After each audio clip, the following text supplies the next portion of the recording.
Léa, voilà, et moi-même, Léa, la présidente du RPS Martinique. Nous allons parler ce soir d'exercices coordonnés. Je passe la parole à Ludovic. Ok, donc bonsoir à toutes et à tous. Alors il y aura pas mal de gens qui vont aussi nous suivre demain ou dans les jours qui viennent en replay. Donc voilà, donc sachez que vous pourrez aussi toujours poser des questions sur le chat de l'URPS, sur WhatsApp par la suite ou par mail. Et bien évidemment, on répondra à toutes les questions.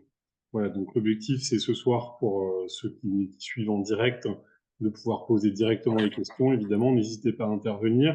Donc, je vous demanderai juste de couper vos micros quand vous posez pas de questions pour voilà, pas perturber le son de tout le monde et vous pouvez bien évidemment ouvrir vos micros dès que vous le souhaitez. Donc voilà, donc c'est parti pour ce webinaire sur l'exercice coordonné. Donc on va traiter notamment des MSP et des CPTS. Donc déjà, il y a des outils qui ont été mis en place par l'URPS et qui vous seront aussi envoyés après le webinaire. Donc il y a 2 guides et 2 manuels. Donc ce soir, on va particulièrement aborder les 2 guides. Les 2 manuels, ça sera pour aller plus loin. Donc là aussi, Léa, vous me corrigez. Mais s'il y a de la demande, on pourra aussi refaire un webinaire sur les 2 manuels. Donc les 2 guides, c'est l'exercice coordonné, c'est les informations pratiques. Donc une partie de ce qu'on va dire ce soir, mais il y a des éléments complémentaires dedans. Donc, ça parlera MSP, CPTS, statut juridique, les CISA, la CI, les rémunérations. Le deuxième guide, c'est la mise en place d'un protocole de coopération nationale ou locale. Donc, comment est-ce qu'on met ça en place? Les pharmaciens qui exercent déjà en exercice coordonné. Donc, voilà, donc ça, c'est un premier point pour aller plus loin. Et après, il y a 2 manuels sur l'utilisation du protocole national de coopération. Donc, une fois sur l'obinophagie, l'angine, ou la polyacurie brûlure-mictionnelle, la cystite. Voilà. Donc ça, c'est les 2 protocoles dont on pourra parler dans un temps plus lointain. Alors, il existe différentes formes d'exercices coordonnés. Donc, globalement, la coopération interprofessionnelle, c'est une des missions. Donc, soit une coordination thérapeutique ou l'éducation thérapeutique du patient. Et le plus souvent, ça va être exercé soit en équipe de soins primaires, soit en communauté professionnelle territoriale de santé, soit dans le cadre d'une MSP, donc maison de santé pluriprofessionnelle. Alors, l'intérêt, c'est quoi? C'est évidemment, en premier lieu, pour les patients, puisqu'ils ont une prise en charge et un accès aux soins qui est facilité. Les professionnels sont mieux disponibles pour eux. Le parcours de santé et le suivi sont beaucoup mieux coordonnés, chaque patient. Il y a plus d'actions de prévention qui sont possibles et il y a des actions ciblées qui peuvent être mises en place en cohérence avec les problématiques du territoire. Voilà. Donc, on peut vraiment agir sur un territoire donné. Donc, le territoire, ça peut être évidemment la Martinique, mais ça peut aussi être en local quand il y a vraiment des problématiques spécifiques plus en local. Alors, pour les professionnels, évidemment, c'est la coopération, c'est beaucoup plus d'échanges qui sont facilités entre vous, donc avec des médecins, avec d'autres professionnels de santé. Il y a une amélioration aussi de vos conditions de travail. Il y a évidemment aussi un aspect financier puisque vous pouvez mutualiser certains coûts. Il y a des aides économiques et des financements, on va voir ça après. Il y a évidemment des projets et des nouvelles pratiques rémunérées qui sont possibles. Et évidemment aussi, ça vous l'avez vu depuis notamment la crise du Covid, il y a eu énormément de nouvelles réglementations, il y a eu pas mal de choses qui se sont passées. Donc là aussi, vous avez une intégration facilitée des nouvelles réglementations, puisque vous êtes en exercice coordonné avec d'autres professionnels.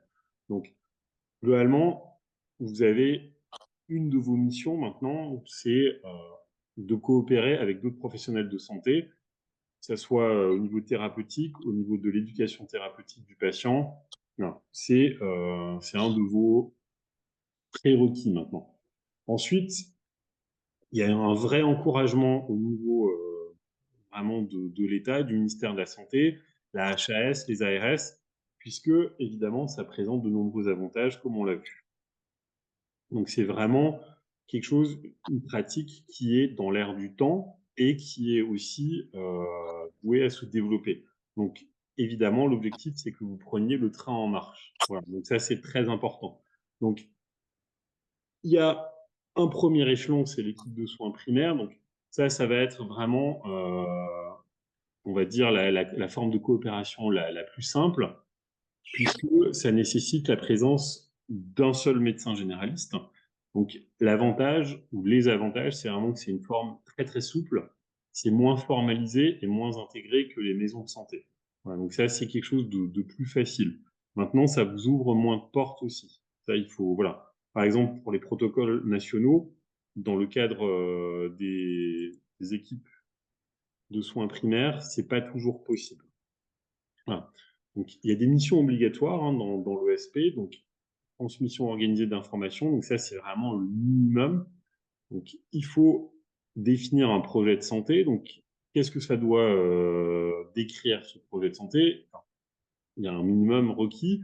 Donc, c'est l'objet de l'ESP. Alors, en général, c'est facile de décrire. C'est améliorer la prise en charge de la patientèle. Il faut évidemment définir qui est membre de l'ESP. Il faut s'engager sur les modalités du travail pluriprofessionnel. Il faut organiser les concertations. Il faut mettre en place des plans personnalisés de santé. Il y a évidemment aussi des formulations de protocoles pluriprofessionnels. Ce qui est important aussi, c'est qu'il faut un dispositif d'information sécurisé. Donc, au minimum, on parle d'une messagerie sécurisée, mais ça, c'est quelque chose qui, de toute façon, maintenant, avec le Ségur du numérique, sera mis en place. Donc, sur ce volet-là, ça va être très facile à mettre en place. Et il faut aussi définir comment est-ce que vous allez évaluer le service que vous rendez aux patients. Donc, ça, c'est quelque chose de très important. Alors, sur le statut juridique, donc ça, c'est souvent des questions qui vous embêtent un peu, qui vous taraudent. Donc, il n'y a pas de structuration juridique particulière à mettre en place. Alors, si vous le souhaitez, vous pouvez évidemment vous mettre en association de loi 1901. C'est tout à fait possible. Et chose très importante aussi, c'est que ça vous oblige absolument pas à vous regrouper sur un même site.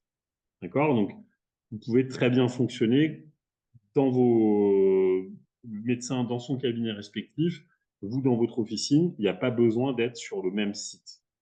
Et ça, c'est quand même quelque chose de très important. Il y a pas de notion de lieu unique immobilier. Donc ça, c'est quand même très important. Voilà. S'il y a des questions, n'hésitez pas à les poser. Ensuite, on a la CPTS. Donc ça, c'est la communauté professionnelle territoriale de santé. Alors, globalement, ça va regrouper tous les professionnels d'un même territoire qui, de leur initiative, souhaitent s'organiser autour d'un projet de santé parce que justement, on veut répondre à des problématiques qui sont communes. Donc c'est toujours important, cette espèce de notion de problématique commune. Et donc là, l'idée, c'est évidemment, c'est de promouvoir encore une fois l'exercice coordonné, puisqu'on veut améliorer les prises en charge des populations. Et surtout, ça permet aussi de pallier un peu à la baisse de la démographie médicale et soignante dans les territoires. Donc c'est pour ça que c'est vraiment des pratiques qui sont encouragées. Alors, ça va réunir évidemment des professionnels de santé de ville du premier et du second recours, pardon. Ça peut réunir aussi des MSP, des centres de santé, des équipes de soins primaires. Donc, c'est vraiment, la CPTS, c'est très, très large. D'accord? Alors, il y a d'autres acteurs aussi qui peuvent entrer dans la CPTS. C'est tous les établissements et services de santé, que ce soit les hôpitaux publics privés, les hôpitaux de proximité, même l'hospitalisation à domicile. Tout ça peut rentrer dans une CPTS. On a aussi évidemment les acteurs du social, du médico-social, notamment les EHPAD, qui peuvent aussi s'associer. On a des acteurs de la prévention, les centres de dépistage, les associations, et on peut même avoir aussi des usagers et des associations de patients qui peuvent s'intégrer dans la CPTS. Donc ça, c'est vraiment quelque chose de très, très important. Ensuite, on a aussi un point important à souligner sur la Martinique, c'est que pour l'instant, il y a une seule CPTS, donc c'est la CPTS Madinina, qui est présidée par le docteur Anne Criquet-Ayo. Voilà, donc je vous ai mis les coordonnées de la CPTS. Donc voilà, donc, je ne sais pas si certains sont déjà membres, ou en tout cas membres actifs. Et voilà, donc ça, si vous avez des questions, n'hésitez pas à vous rapprocher de la CPTS qui est déjà en place pour voir comment est-ce que vous pouvez vous intégrer aux pratiques communes de la CPTS. Alors, ce qui est très important dans la CPTS, c'est qu'évidemment, on va formaliser l'exercice coordonné. Donc, il y a des réunions qui sont importantes. Voilà, donc ça, il y a des réunions fixes auxquelles il faut participer. Et voilà, et vous allez avoir un logiciel commun sécurisé. Donc ça, c'est un point, un prérequis. Alors, il y a des missions qui sont obligatoires. Donc, il y a un socle. Alors, les missions socle, c'est évidemment, on veut faciliter l'accès à un médecin traitant. On veut améliorer la prise en charge des soins non programmés en ville. On veut organiser les parcours pluriprofessionnels autour du patient, développer des actions territoriales de prévention, et on veut aussi évidemment contribuer à apporter une réponse en cas de crise sanitaire. On espère voilà, que la grande crise est derrière nous et qu'il n'y en aura pas de sitôt, mais c'est aussi une des missions de la CPTS. Alors, il y a deux missions optionnelles, c'est développer la qualité et la pertinence des soins et accompagner les professionnels de santé sur le territoire. Donc ça, il y a certaines initiatives qui peuvent être prises par la CPTS. Alors, pour la taille de la CPTS, alors, vous avez une particularité pour l'instant, c'est que la CPTS englobe l'ensemble du territoire de la Martinique, mais dans l'absolu, c'est vraiment laissé à l'appréciation des professionnels qui s'engagent dans une CPTS. Donc, en général, c'est vraiment défini par rapport aux besoins d'un bassin de population et c'est pas selon un découpage administratif précis. Donc ça, c'est très important de le savoir. Donc après, ce qui est important aussi de savoir, c'est que sur un territoire, ce qu'on nomme territoire, hein, il ne peut pas y avoir deux CPTS en concurrence ou qui se chevauchent. Ça, c'est pas possible. Donc, il faut vraiment délimiter géographiquement les CPTS en activité pour justement que ça fasse du sens. D'accord? Donc, ça peut être sur plusieurs communes. C'est pas obligé que ça englobe une commune complète si on est à cheval. Voilà, si par exemple, il y a aussi des découpages territoriaux qui font que il y a des obstacles naturels, par exemple, bah, ça peut être tout à fait pertinent de découper le territoire. Voilà. Mais ça, je vous recommande vivement de vous rapprocher de la CPTS existante pour voir comment vous pouvez vous articuler autour d'elle. Voilà. Donc, et il y a différents niveaux évidemment de subventions selon le nombre d'habitants qui sont concernés, qui sont englobés dans la CPTS. Alors, maintenant, évidemment, il y a un niveau, on va dire, alors, sur le territoire concerné, c'est beaucoup plus petit qu'une CPTS. Il y a d'autres contraintes, mais évidemment, c'est finalement ce qui peut aussi vous intéresser à mettre en place, puisque ça vous ouvre un certain nombre de choses. Alors, c'est évidemment la MSP, donc la maison de santé pluriprofessionnelle. Donc là, vous allez avoir vraiment une même zone géographique pour les professionnels de santé qui vont se coordonner et vous allez avoir un projet commun. Donc ça, c'est important. Donc évidemment, vous ne pouvez pas le faire sans médecin. Donc il faut absolument deux médecins plus un autre professionnel de santé. Donc un pharmacien, deux médecins, ça fonctionne. Évidemment, l'idée, c'est de s'ouvrir un petit peu et d'avoir d'autres professionnels qui s'installent avec vous en MSP parce que ça vous donne plus de possibilités de coopération. Voilà. Donc, et attention, la MSP, c'est pas la même chose qu'un centre de santé. D'accord? Parce que dans le centre de santé, les professionnels vont être salariés de la personne qui dirige le centre de santé, alors qu'en MSP, vous restez tous évidemment en libéral. Donc ça, c'est aussi une notion très importante à avoir en tête. Donc, pourquoi est-ce que vous devriez rentrer dans un projet de MSP? Alors déjà, parce que ça va vous ouvrir des nouvelles missions rémunérées qui sont réservées aux praticiens qui évoluent en exercice coordonné. Vous pouvez aussi, et ça c'est très important dans le cadre d'une MSP, vous pouvez participer à certaines expérimentations pour des nouvelles formes de prise en charge des patients. Donc vous pouvez mettre en place des protocoles locaux. Donc ça aussi, alors ça prend un peu de temps. C'est pas, vous n'allez pas dire juste voilà, on a envie de faire quelque chose au niveau local, prise en charge particulière de certains patients. Il faut déposer un dossier. Enfin voilà. Mais ça, c'est pareil. C'est des choses qui sont tout à fait faisables. C'est pas, voilà, c'est pas non plus quelque chose qui nous prend des années à mettre en place. Il y a vraiment de plus en plus de choses qui existent. Donc là aussi, dans les outils fournis par l'URPS, il y a certains détails déjà qui sont donnés, notamment dans le deuxième guide pour mettre en place un protocole. Alors, évidemment, ça vous permet aussi de valider les critères de la ROSP qui sont relatifs à l'exercice coordonné, puisque, évidemment, ça fait partie maintenant d'un critère pour obtenir la ROSP, c'est d'être en exercice coordonné.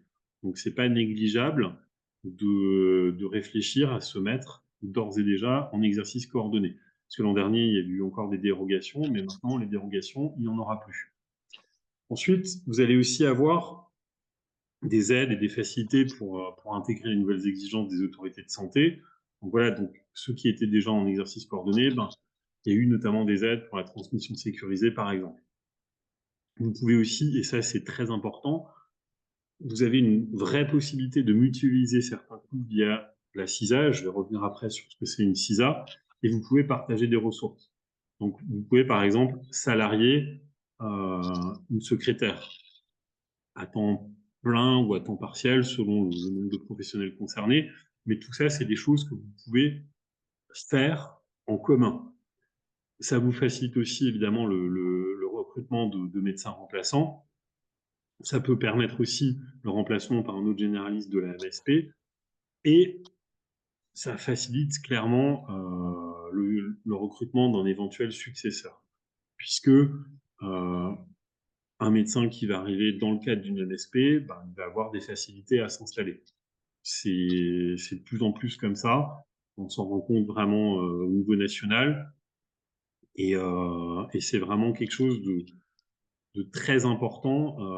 Voilà, parce que ça vous permet aussi de sécuriser quelque part des prescripteurs. Donc ça, c'est vraiment ce qu'il faut avoir en tête. C'est de se dire, dans le cadre d'une MSP, j'ai plus de facilité à me sécuriser des prescripteurs. Maintenant, évidemment, il y a une rareté de médecins, donc c'est aussi compliqué de trouver deux médecins pour ouvrir une MSP. Mais une fois que vous avez votre projet qui est bien ficelé, c'est plus facile d'intéresser aussi des praticiens. Voilà. Très important, là aussi, l'ARS n'autorise qu'une MSP par territoire et les personnes qui sont membres de la MSP ont vraiment tout pouvoir pour valider ou refuser des nouveaux entrants. Voilà, donc c'est assez important. Donc là aussi, vous pouvez pas, les MSP ne peuvent pas vraiment se concurrencer puisqu'on définit le territoire de chaque MSP. Alors, il y a quand même certaines fausses idées, parce que c'est souvent des questions, des remarques récurrentes qu'on nous fait. Je l'ai déjà abordé avant quand j'ai introduit la MSP, ça n'altère en rien le statut de libéral. Donc vous restez bien un professionnel libéral. Pareil pour tous les autres professionnels de santé qui vont travailler au sein de la MSP. Ensuite, ça n'oblige absolument pas à changer de lieu d'exercice. Donc, vous pouvez complètement conserver votre pharmacie. Pareil pour les médecins. Il n'y a aucune obligation d'acheter un terrain, de construire un bâtiment ou de réhabiliter un bâtiment pour que tout le monde soit au même endroit. Il n'y a absolument aucune obligation sur ça. Donc ça, c'est très, très important. Ensuite, ce qui est important aussi, c'est que, c'est ce que je disais avant, c'est que l'ARS finance maintenant des profils pour vraiment décharger tous les professionnels de la dimension administrative. Vous avez vraiment possibilité d'avoir des aides pour, par exemple, avoir quelqu'un qui va assurer toute la gestion administrative. Donc ça, c'est quand même très important. Et chaque professionnel peut quitter la MSP dès qu'il le souhaite, sans que ça ait de conséquences pour lui autres que éventuellement ne plus pouvoir assurer certaines missions qu'il faisait dans le cadre de l'exercice coordonné. Voilà. Mais vous conservez absolument votre liberté, ce qui est quand même très important.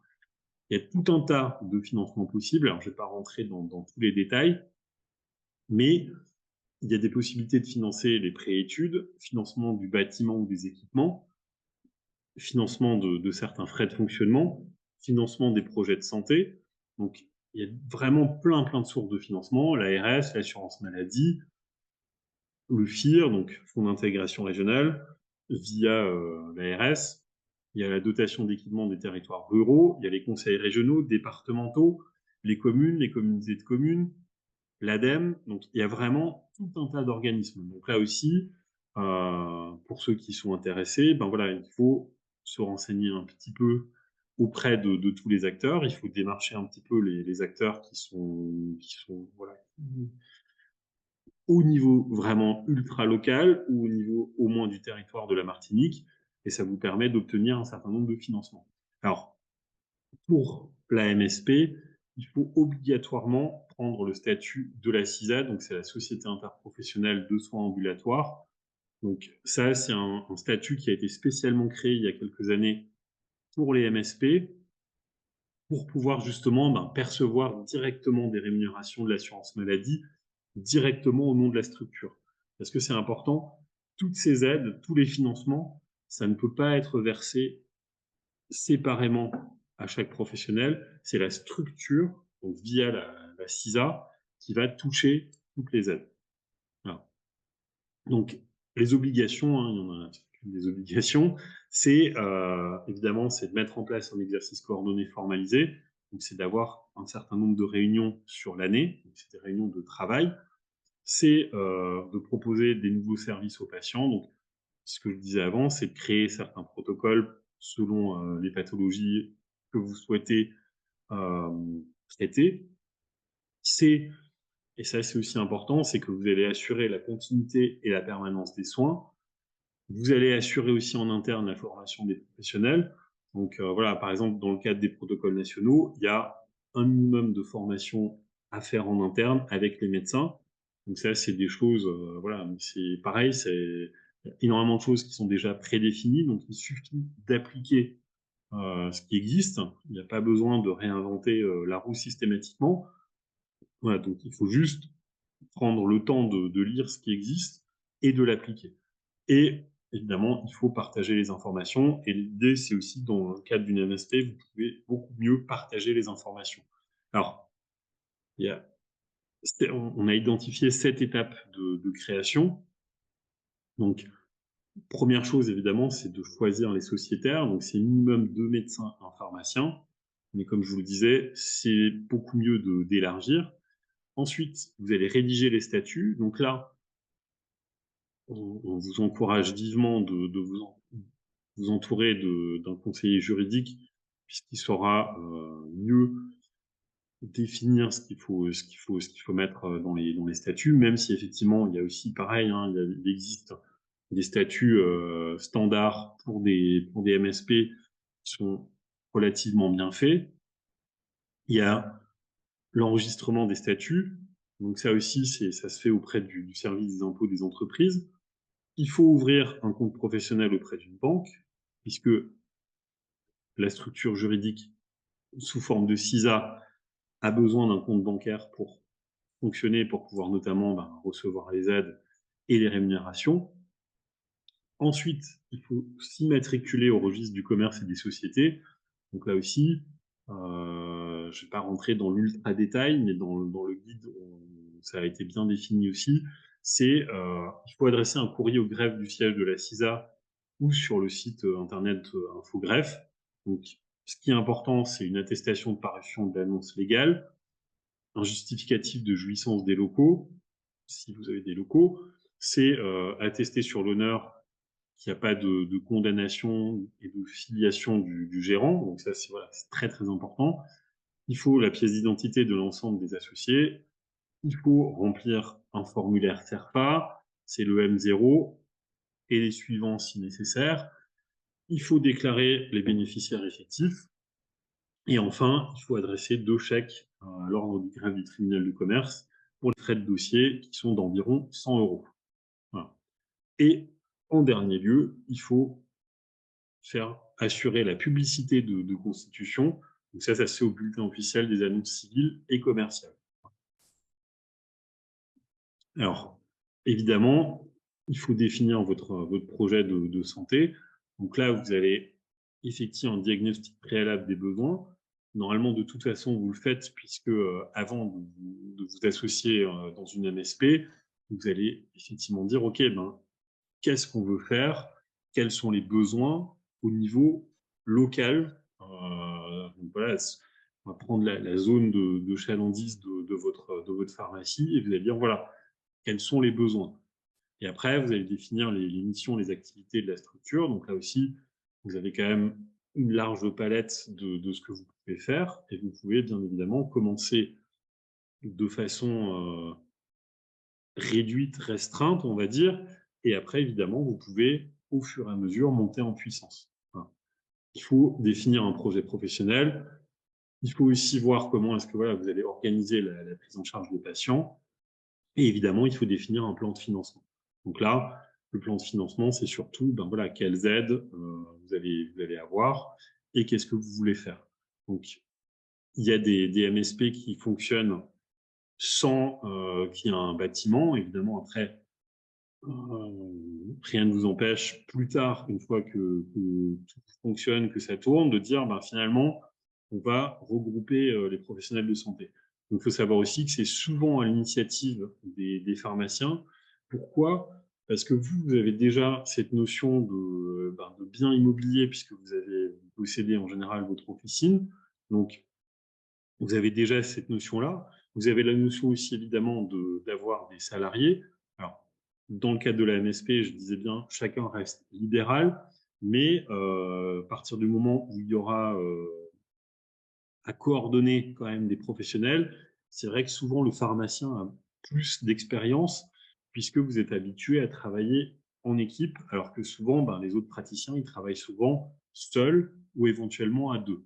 Donc ça, c'est quelque chose d'important. Donc c'est pour ça que c'est souvent quand même à l'initiative du pharmacien, puisque ben, les autres professionnels considèrent souvent, bah, lui, le pharmacien, il a déjà un bâtiment. Voilà, c'est différent d'avoir un bâtiment complet à gérer que de gérer juste un bureau, enfin, voilà, ou on va dire un cabinet qui fait 20 mètres carrés dans un immeuble, dans une maison. C'est pas la même chose. Voilà. Donc la CISA, je l'ai abordé avant, en fait, c'est une structure juridique qui a été vraiment spécialement créée pour l'occasion, pour les MSP, parce que ça vous permet alors, maison de santé, voilà, ça vous permet de percevoir les rémunérations qui sont liées à l'exercice coordonné. Voilà. Et il faut absolument être en forme de CISA pour pouvoir bénéficier de ces rémunérations. Alors, vous pouvez évidemment créer une CISA à capital fixe ou à capital variable. Donc, l'avantage du capital variable, c'est que c'est un peu plus souple s'il y a des entrées et des sorties d'associés. Voilà. Donc l'idée, c'est après, il n'y a pas de, on va dire, c'est difficile de dire l'un est mieux que l'autre, mais effectivement, surtout si vous pensez qu'il y aura des mouvements d'associés, parce que vous allez dire, voilà, on va s'agrandir rapidement. Peut-être que, voilà, vous savez que l'un des deux médecins va dire, oui, ben moi, il me reste encore 3 ans jusqu'à la retraite, donc il risque de partir.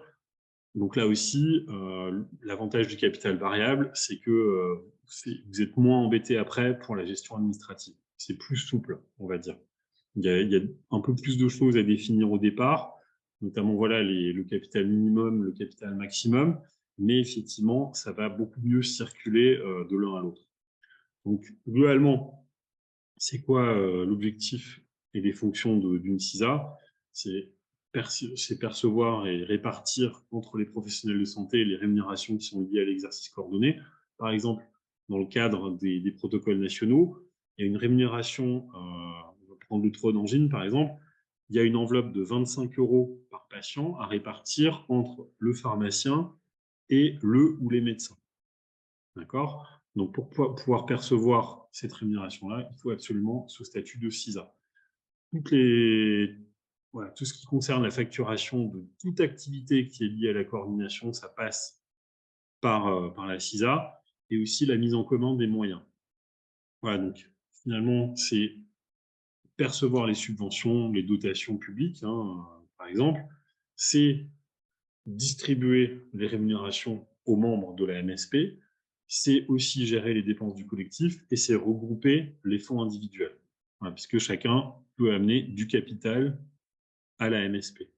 C'est même pas peu, il faut amener du capital. Et ça, vous allez le définir aussi entre vous, quel montant il faut apporter.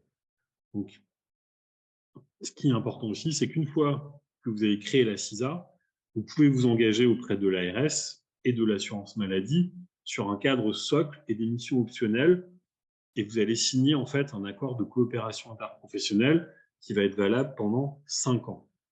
C'est un document en fait qui va résumer tous les engagements et qui va définir aussi les contreparties financières que vous allez percevoir. Voilà, donc ça, c'est l'étape encore après. Donc voilà, donc ça fait beaucoup de notions, hein, CISA, ACI, mais voilà, une fois qu'on connaît, c'est finalement derrière, c'est pas très sorcier, même s'il y a un minimum de travail à faire. Alors, pour résumer, voilà, on peut comparer un petit peu les différentes formes d'exercices coordonnés. Alors vous avez le projet de santé, donc là c'est pareil dans les trois, il faut le définir. L'exercice coordonné va être plus poussé en MSP qu'en ESP ou en CPTS. Les nouvelles missions rémunérées, alors pour l'instant, il y en avait. Maintenant, je pense même, c'est plus ou moins équivalent entre la MSP et la CPTS, puisqu'il y a un certain nombre de protocoles qui maintenant sont aussi accessibles à la MSP. Les financements pour les infrastructures, les matériels, clairement, il y a beaucoup plus de financement pour les MSP. Pareil pour les financements pour le fonctionnement quotidien. C'est vraiment quelque chose qui est beaucoup plus pour les MSP que pour les autres. Voilà. Les obligations ici, en tant que professionnel de santé, évidemment, il y en a beaucoup plus dans le cadre d'une MSP, puisque vous êtes beaucoup plus engagé, plus lié, mais c'est ce qui aussi fait la force de la MSP. Alors, sur l'échelle géographique, donc, en général, la MSP, c'est la commune et les alentours, donc ça va être défini aussi en fonction de la zone de votre officine. Le SP, c'est plutôt au niveau de la commune, et la CPTS, c'est évidemment plus une communauté de communes et au-delà. Et le nombre de professionnels, alors, c'est des moyennes, hein, après ça peut un peu varier. Une MSP, c'est entre 5 et 20 en moyenne. L'ESP, c'est plutôt 3 à 10 professionnels. Donc, on le voit, c'est une échelle un peu plus petite. Et les CPTS, c'est plutôt 50 professionnels et au-delà. Voilà. Notamment en Martinique, puisque ça couvre tout le territoire. Donc, évidemment, il y a beaucoup plus de professionnels qui peuvent s'engager. Alors, les modalités d'intégration, c'est l'accord des professionnels qui sont déjà présents, que ce soit en MSP ou en ESP. Voilà, donc c'est comme ça, tout le monde soit d'accord pour intégrer de nouveaux professionnels. La CPTS va être, elle, ouverte à tous les professionnels qui sont présents sur le territoire. Donc voilà en résumé. Donc maintenant, j'ouvre aux questions, puisqu'on est largement dans les temps. J'ai volontairement pas trop mis de slides. Je peux aussi, je vais vous montrer aussi les guides, comme ça vous donnera un petit aperçu. Voilà. Pendant que Ludovic recherche les guides, la précision que je souhaitais vous donner, c'est que nous avons sollicité l'ARS pour nous donner aussi leur présentation de l'exercice coordonné. Et pour le moment, nous n'avons pas eu de retour parce qu'il y a eu entre-temps un changement de direction avec donc une nouvelle directrice depuis fin janvier. Et donc, nous allons la relancer puisque nous, on a effectivement cherché avec nos conseils, mais il semble important évidemment aussi d'avoir la présentation de l'ARS, puisque c'est quand même eux qui chapeautent également cet exercice coordonné. Et puis d'autre part, nous avons aussi sollicité Dr Riquet Ayotte pour la CPTS. Nous sommes aussi en attente de réponse. Alors, pour la CPTS, je pense qu'on peut aussi déjà, ne serait-ce que lors de la prochaine AG, pour ceux qui sont intéressés, vous pouvez très bien assister aux AG déjà pour pouvoir éventuellement aussi poser des questions au moment des AG. C'est un premier point en attendant que nous ayons une réunion en direct avec Dr Riquet pour la CPTS. Voilà, donc je vous partage. Alors, je n'ai pas partagé. Hop.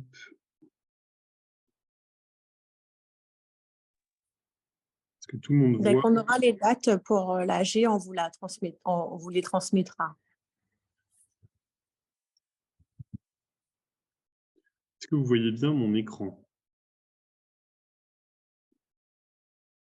Tout le monde voit le guide ou pas?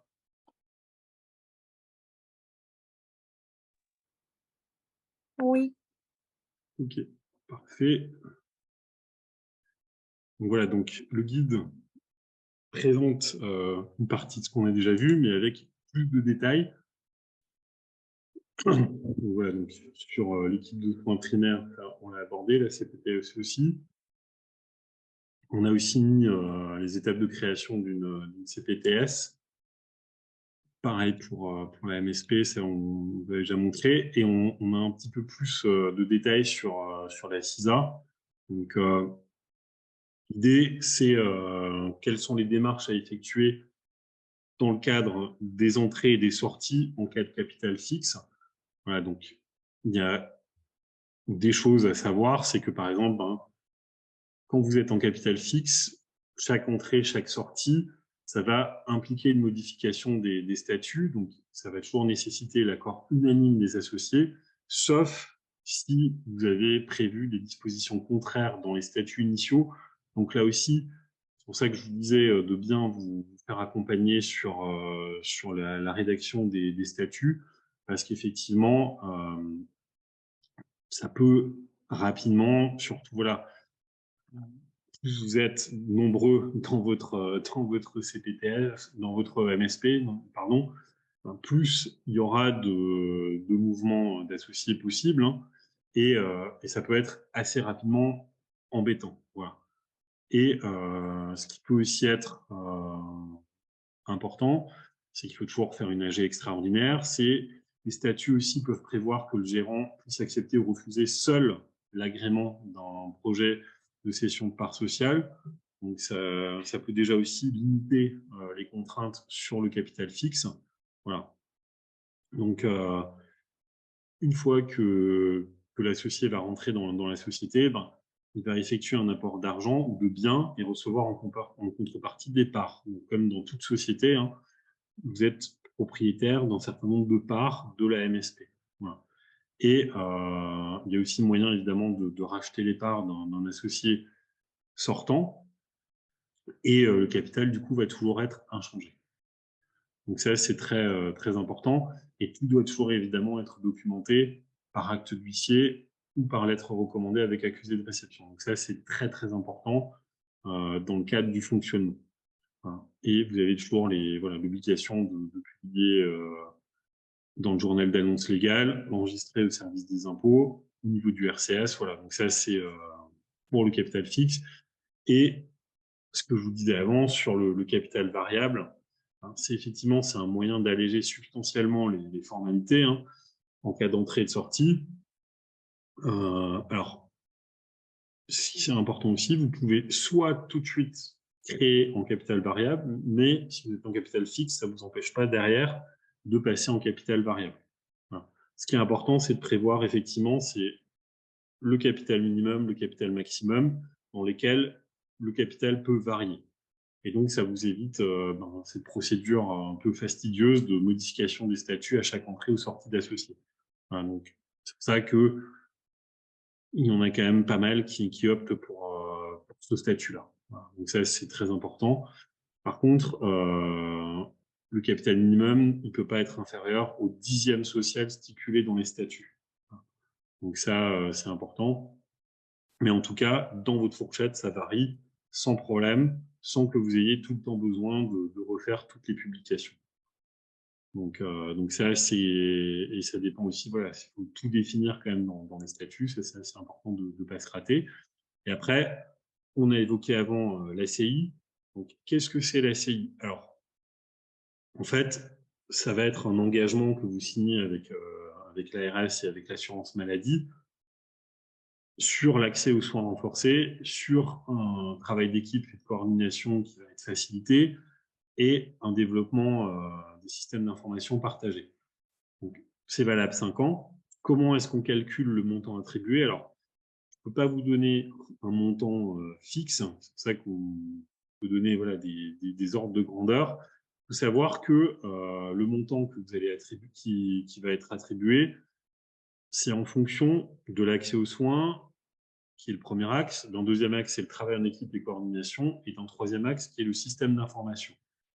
Donc là aussi, vous avez des prérequis, des engagements socles, hein, on a évoqué ça avant, et vous avez des engagements optionnels.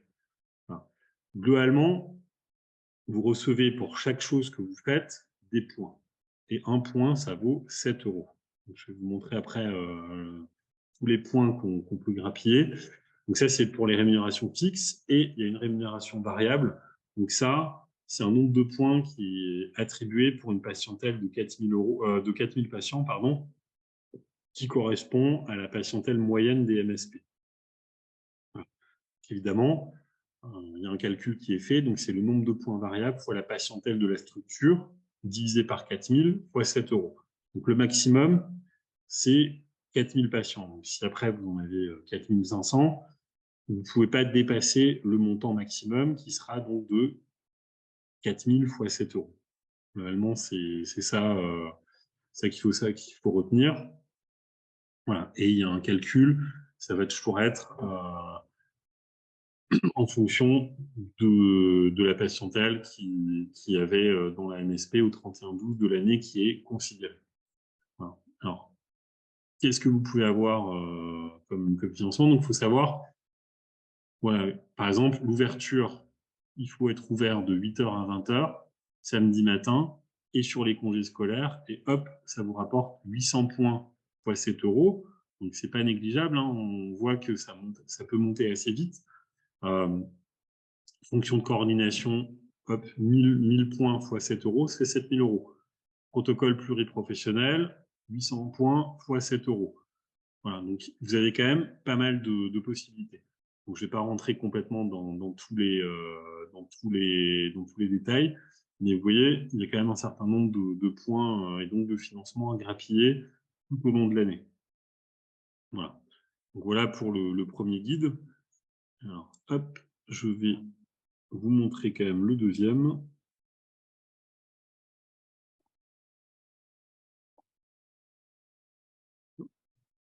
Hein.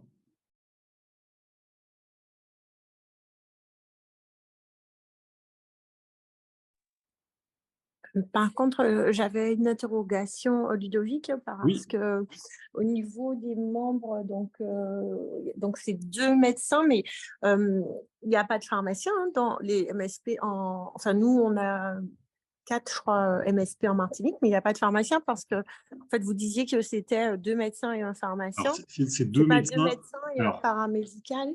évidemment, c'est 2 médecins et un autre professionnel de santé. Mais là, évidemment, vu que c'est dans le cadre de l'URPS, évidemment, on estime qu'un des professionnels, c'est un pharmacien. Voilà. Mais ça peut évidemment se Ah, faire sans les pharmaciens. Voilà. ah Donc, ben, ok. mais l'intérêt, évidemment, c'est que vous puissiez, en tant que pharmacien, vous greffer dans des projets de MSP, puisque ça vous sécurise des prescripteurs. C'est surtout ça c'est ça qui est important, en fait. D'accord. Alors, juste pour savoir si on peut passer quand même aux questions, parce que c'est quand même, Oui. il y a beaucoup d'informations. Là, vraiment, c'est parce que les guides, c'est très technique quand même. Et c'était peut-être déjà faire une première séance de questions avant de faire peut-être le deuxième guide, Oui. parce que je trouve qu'il y a beaucoup, beaucoup d'infos et que bon, c'est, enfin, je ne sais pas s'il y a des questions. Après, il y a peut-être des questions qui viendront aussi après que vous aurez lu à tête reposée les différents guides. Donc voilà, donc n'hésitez pas après à les poser dans le chat ou par mail. On vous répondra avec plaisir, évidemment.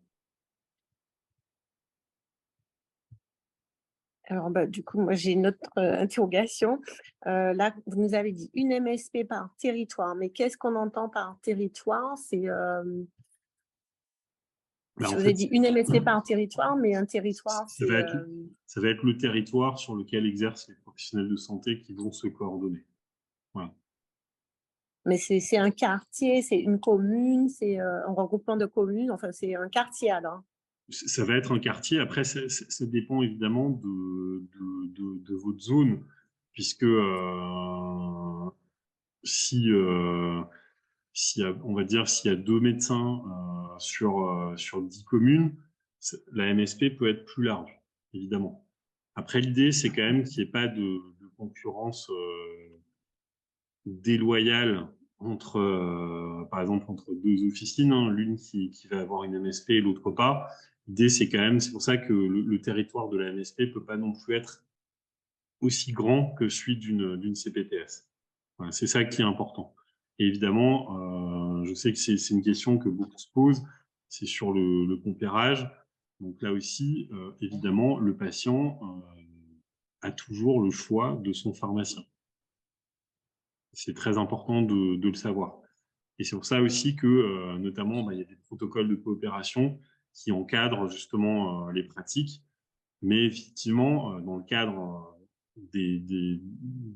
on va dire par exemple du protocole pro d'angine ou pour la cystite, vous avez évidemment, dans le cadre de votre coopération du protocole, vous avez le droit en tant que pharmacien de prescrire l'antibiotique, ce qui est quand même quelque chose d'assez spécifique qu'on ne pouvait pas faire avant, mais que vous pouvez faire. Et donc là, effectivement, ben, si vous êtes dans le cadre de ce protocole-là avec des médecins, eh ben, le patient, il va venir, vous allez faire le TROD, et derrière, si c'est positif, vous pouvez délivrer l'antibiotique. Donc, et percevoir une rémunération là-dessus. Voilà. Et le médecin peut aussi, évidemment, être rémunéré sur ça. Donc là aussi, c'est souvent des discussions notamment en première round, en première intention, et les médecins vont dire ah non non, mais je vais perdre des patients, je vais perdre de la rémunération. Mais au fur et à mesure des discussions, ils se rendent compte que c'est bien pour tout le monde, parce que évidemment, si vous êtes dans le cadre de protocoles de coopération, eh ben ça permet de faciliter le parcours du patient. Ça permet, par exemple, ben voilà, on va dire, vous avez une femme qui a régulièrement des cystites, évidemment que si vous pouvez faire le TROD et derrière dire ah ben c'est positif, je suis dans le cadre d'un protocole, je peux vous délivrer directement l'antibiotique, évidemment que ça va faciliter la vie de la patiente, clairement. Et d'un autre côté, ça va soulager le médecin qui, lui, va pouvoir se consacrer à des pathologies qui sont plus compliquées, par exemple, ou plus chronophages.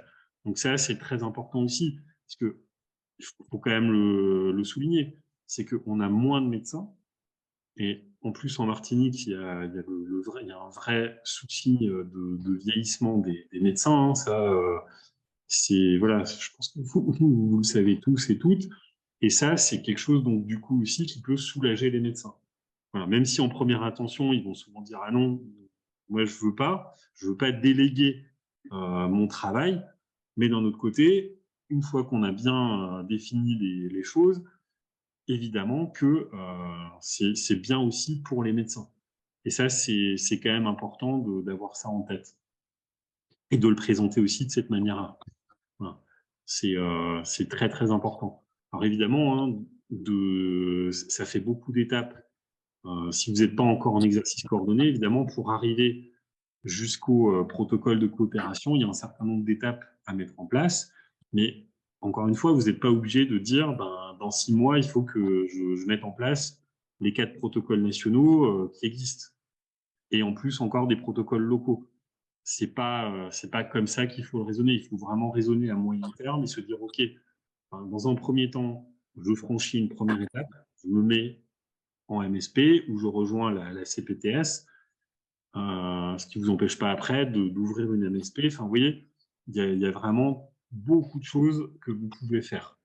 Et après, effectivement, c'est de renforcer de plus en plus la coopération, puisque là aussi, la confiance va s'instaurer avec les médecins, puisque vous allez travailler quotidiennement avec eux, vous allez beaucoup plus échanger aussi, et à un moment donné, peut-être que tout le monde va dire, ah bah oui, clairement, c'est une évidence, on va mettre en place certains protocoles. Et donc, le médecin va vous déléguer certaines, certaines compétences. Voilà. Donc ça, je vais juste partager mon écran, comme ça vous parlera un petit peu plus sur... Mais ça suppose aussi que les médecins soient partants, parce que, juste pour donner quand même un retour des autres JRPS, bon, les médecins ne sont pas toujours, je dirais, friands de ces délégations. Alors, je ne dis pas tous les médecins, mais quand même être conscient aussi qu'on a des médecins qui ne sont pas forcément, qui sont parfois réfractaires finalement à cette délégation de compétences. Et puisque oui, il est possible de faire de l'exercice coordonné, mais en tout cas pour les cystiques ou les TROD, il faut quand même avoir une délégation de médecins. Donc, il faut au moins déjà être en CPTS ou en MSP. Après, nous, en Martinique, il me semble qu'on est tous, en tant que pharmaciens, automatiquement inscrits en CPTS. Mais il faut aussi, après, une formation et une délégation Bien sûr, qui est faite par l'un des médecins, donc soit de la CPTS ou de la MSP. évidemment. Si j'ai bien suivi, hein, c'est bien Oui, ça? oui, évidemment, c'est ça. Donc, c'est pour ça que je vous disais, c'est très important de vous préparer aussi en amont, c'est-à-dire de déjà lire les protocoles, vraiment savoir comment ça fonctionne pour venir avec un bagage, pour pouvoir argumenter, pour pouvoir dire, bah voilà, il y a un vrai intérêt pour tout le monde. Et ça, c'est quand même quelque chose de très, très important. Voilà, je pense que ça, c'est primordial pour, justement, pour ne pas que derrière le médecin il dit ouais, non mais moi ça m'intéresse pas ce que tu me racontes. Enfin, voilà, on sait très bien comment ça se passe. Mais dans les faits, effectivement, vous allez avoir plus de possibilités d'argumenter si vous êtes prêt. Alors, est-ce que vous voyez le... Non, je pas le bon guide. Hop, je suis désolé. J'ai le bon écran. Voilà. Est-ce que vous voyez là? Oui. Oui, c'est bon? Ok. Alors, donc voilà, donc l'idée, donc là, c'est le deuxième guide une fois que vous êtes déjà en exercice coordonné, c'est comment est-ce que je mets en place un protocole de coopération nationale ou locale. Alors, je ne vais pas rentrer dans tous les détails parce que là aussi, il y a pas mal de matières, il y a pas mal d'annexes, mais là aussi, poser les questions une fois que vous aurez lu, il n'y a pas de souci. Il y a deux prérequis, c'est d'être en exercice coordonné, MSP ou CPTS selon les protocoles, et d'avoir signé un accord conventionnel et structure de coordination interprofessionnelle, donc le fameux ACI. Donc l'objectif, c'est élargir l'offre de soins, c'est réduire les délais d'accès à une prise en charge et évidemment améliorer le parcours de santé des patients. Donc le principe, c'est qu'il y a un médecin délégant donc, qui va transférer des activités ou actes de soins à visée préventive, diagnostique, thérapeutique aux pharmaciens délégués, d'accord? Donc vous, l'intérêt, c'est que vous allez aussi développer de nouvelles compétences. Et pour le médecin délégant, justement, c'est de se recentrer sur les situations en demandant une expertise, qui demande une expertise renforcée. Donc ça, c'est comme ça qu'il faut le présenter. Et ça, c'est quelque chose d'important. Vous allez avoir des médecins qui vont dire ouais, moi, je suis surchargé, je peux plus prendre de patients en plus. Justement, c'est de dire voilà, on a un vrai problème d'accès aux soins parce que le médecin il travaille un certain nombre d'heures. Il y en a déjà qui font pas mal d'extra. Et donc là, c'est lui dire, ben voilà, moi, je peux te soulager en tant que pharmacien dans le cadre justement des protocoles de coopération. Alors, vous n'allez peut-être pas lui prendre tous les jours 5 ou 10 patients, mais quelques patients voilà, qu'il n'aura pas besoin de voir, des patients qui ont régulièrement des cystites, ben, déjà, il va quand même percevoir une rémunération, pour, même dans le cadre du protocole. Ça, c'est très important aussi de lui dire, ben oui, alors oui, tu toucheras pas 25 ou 26 euros parce que voilà, moi je vais en prendre une partie aussi, mais la patiente, ça reste ta patiente quand même.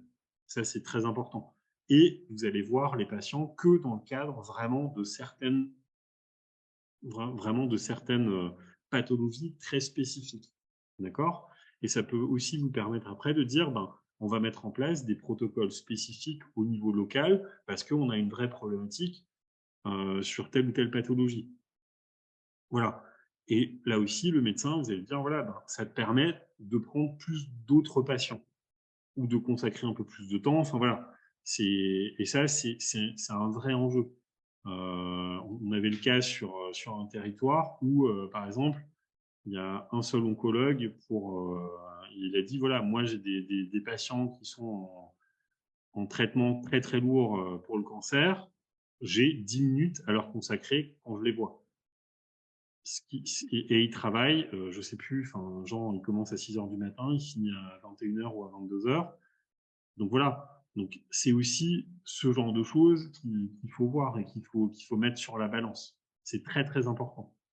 Et une fois que vous avez mis ce genre de choses dans la balance, ben, le médecin, il va peut-être aussi revoir son point de vue. Peut-être pas tout de suite, mais en lui reparlant, en lui disant, voilà, alors est-ce que tu as réfléchi? Est-ce que, vous voyez, et peut-être il aura une fois une semaine où il va être crevé, il va se dire, ouais, ben, c'est vrai qu'en fait, ben, je m'épuise tous les jours et finalement, j'arrive pas à traiter tous les patients. Et donc, peut-être qu'il va dire, oui, c'est vrai que c'est peut-être très malin qu'on mette en place un certain nombre de choses. Voilà. Est-ce que ça va pour ce point-là? Parce qu'on arrive à la fin du temps imparti, tout doucement. Et on a une question de Christophe. Vous avez mentionné sur une slide un logiciel partagé par les professionnels de santé. Avez-vous des noms? Alors, j'ai pas de nom particulier à vous fournir, puisque voilà, puisqu'il y a maintenant il y a un certain nombre de logiciels aussi qui ont été reconnus par le Ségur. Donc après, ce qui est important, c'est qu'évidemment, c'est que les solutions retenues soient compatibles pour tous les professionnels. Voilà. Donc en général, si ça va plus être ça va plus être votre logiciel de gestion qui doit être compatible avec la solution que vous allez retenir. Mais maintenant, ce qu'il faut savoir, c'est qu'avec le Ségur du numérique, justement, alors pour l'instant, il y a 8 logiciels de gestion qui sont agréés Ségur. Si votre logiciel n'est pas dans la liste des 8, il faut sérieusement vous poser la question de changer. Voilà. Mais si vous voulez qu'on fournisse des noms, on pourra vous envoyer une liste de noms. Donc là, ce que nous allons faire, c'est donc envoyer les 2. Alors, juste me redire de vite les 2 guides, c'est ça, hein? Il y Ouais, a les 2 2 guides? guides, voilà, et on va aussi, pour que ça va vous permettre un peu d'approfondir vos connaissances, on va aussi vous envoyer les 2 protocoles qui sont les plus intéressants pour vous à mettre en place, puisque c'est ceux qui vont vous ramener derrière de la rémunération. Voilà. Enfin, Parce qu'en la fait, première étape, c'est quand même l'exercice coordonné parce que le exactement. protocole, il est possible. Voilà. Donc, si on prend étape par étape, le premier point, c'est alors déjà la CPTS, si un médecin délégant dans la CPTS, enfin, Voilà. si j'ai bien suivi, hein, donc C'est ça. si on prend la CPTS, vu qu'elle existe déjà et qu'on est déjà normalement tous en exercice coordonné avec la CPTS, si un médecin délégant qui est d'accord pour former un pharmacien quel qu'il soit, ça peut être déjà une première solution. C'est bien ça? C'est ça. Voilà. En dehors de la CPTS, il s'agirait donc de monter une MSP, mais c'est quel délai en général pour monter une MSP? Ça, faut quand même compter entre vraiment on va dire à partir du moment où vous avez vraiment au moins trouvé un ou plusieurs professionnels avec qui vous associez, faut compter quelques mois, un an. Voilà, ça dépend. Ah Après, oui, ça peut aller assez vite. Tout dépend évidemment aussi si vous avez un projet de bâtiment ou pas. Si vous devez acheter un terrain et construire un bâtiment dessus, ou réhabiliter un bâtiment existant et l'aménager, évidemment, ça prend plus de temps. Voilà, parce que derrière, vous allez peut-être aussi d'accord. faire des crédits. Enfin, voilà. Mais globalement, si l'objectif c'est pas de faire un projet immobilier, ça peut aller beaucoup plus vite. Voilà. Mais il faut quand même compter Donc, quelques mois parce que vous avez un certain nombre de démarches à accomplir.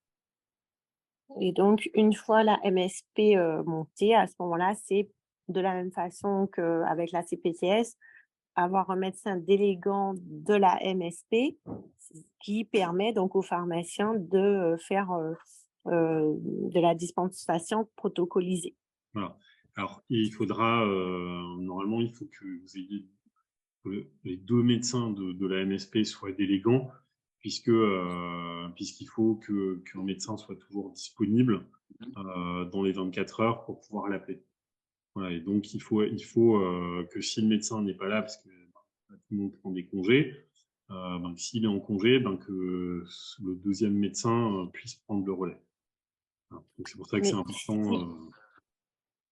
et si l'un des médecins de la MSP s'en va et qu'il n'y a pas de remplaçant, est-ce que la MSP continue quand même de fonctionner? Parce qu'il y a quand Oui, même beaucoup de difficultés à trouver des médecins. ouais. Alors, ça vient de changer.